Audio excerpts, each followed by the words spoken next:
Hello everyone, I am Anil Bharti from Department of Computer Science and Engineering, BLDA CET, Vijaypur. In this video, I am going to explain rules of inference.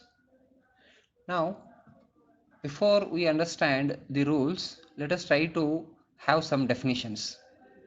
Let us consider the prepositions such as P1, P2, P3, so on up to Pn, and a proposition Q.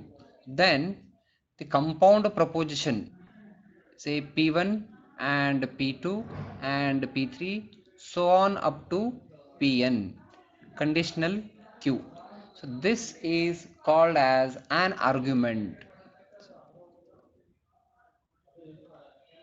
So the compound proposition of the form P1 and P2 and P3 so on up to Pn, conditional Q, is called as argument. And in this P1, P2, P3 so on up to Pn, they are called as premises of argument. And here Q is called as conclusion of an argument. Let me repeat, this compound proposition altogether P1 and P2 up to Pn, conditional Q, the whole thing is called as argument. P1, P2, P3 so on up to Pn are called as premises, and whereas Q is called as conclusion.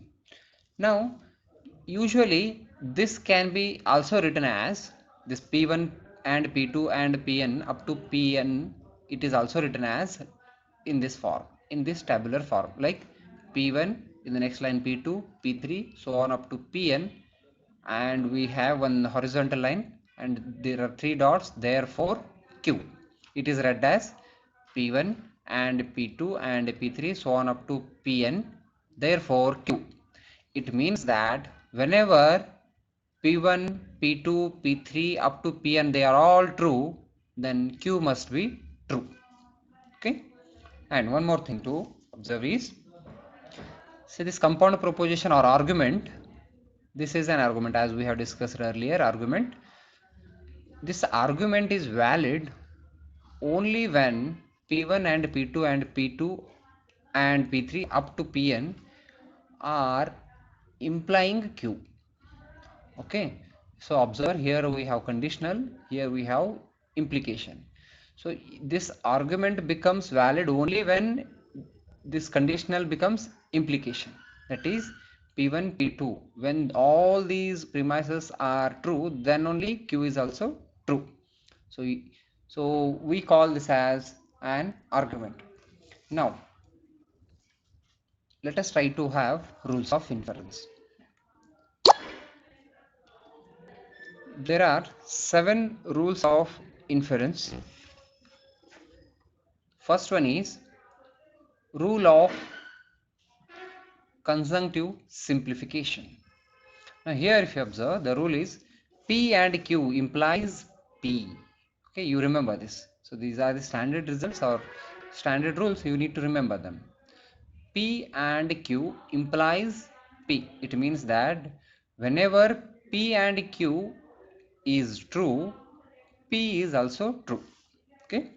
Then second rule is rule of disjunctive amplification. It says that, or it is stated as P implies P or Q. It means that whenever P is true, then P or Q is also true. This is the second rule. And third rule is rule of syllogism.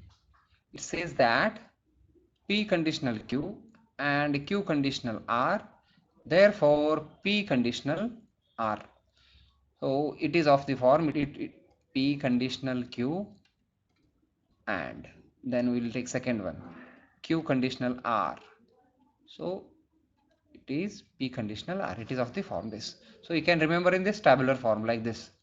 Whenever you will see these two statements like P conditional Q, Q conditional R, then P conditional R. So it is like transitive rule, you can say P conditional Q, Q conditional R, then P conditional R. Okay.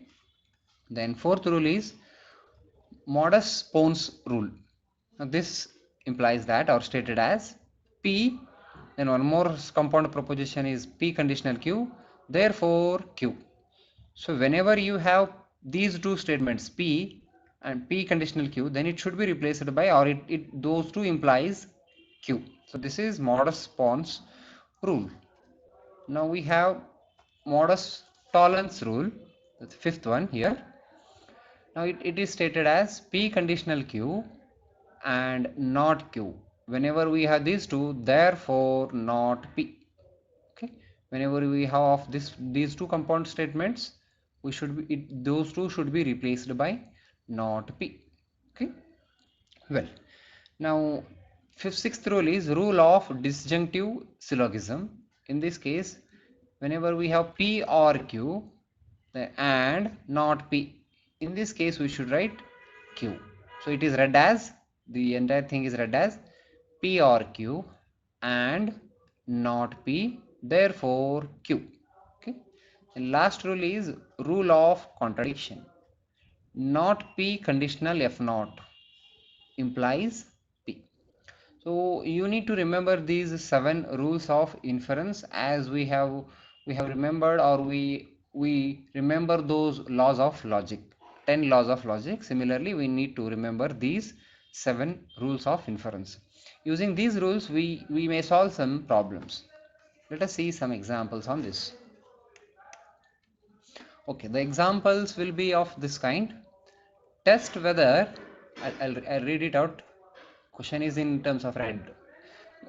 Test whether the following is a valid argument or not. We know what is argument. Now it is of the form like P1, P2, P3, so on up to Pn.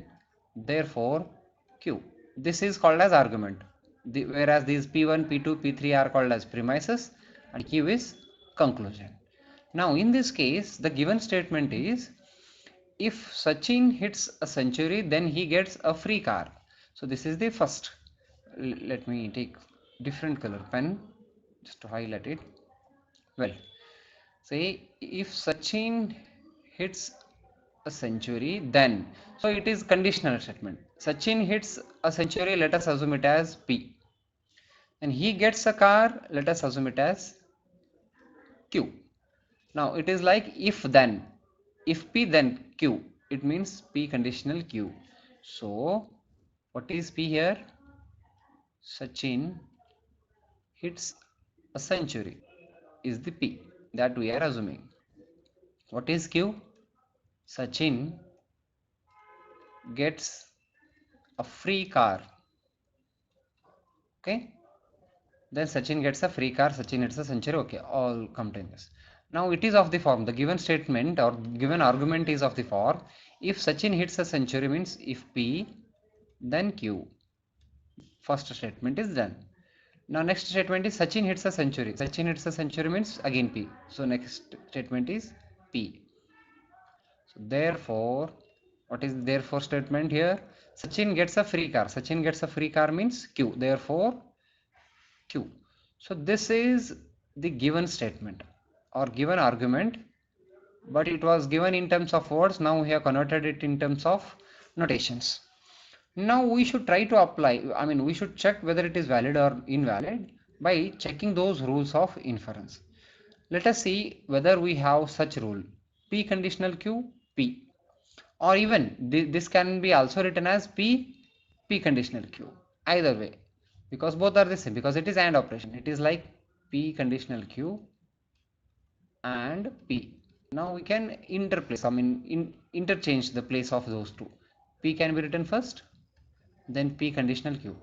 So both are same, these two statements and these are the same. Therefore, let us see whether we have such statement in rules of inference.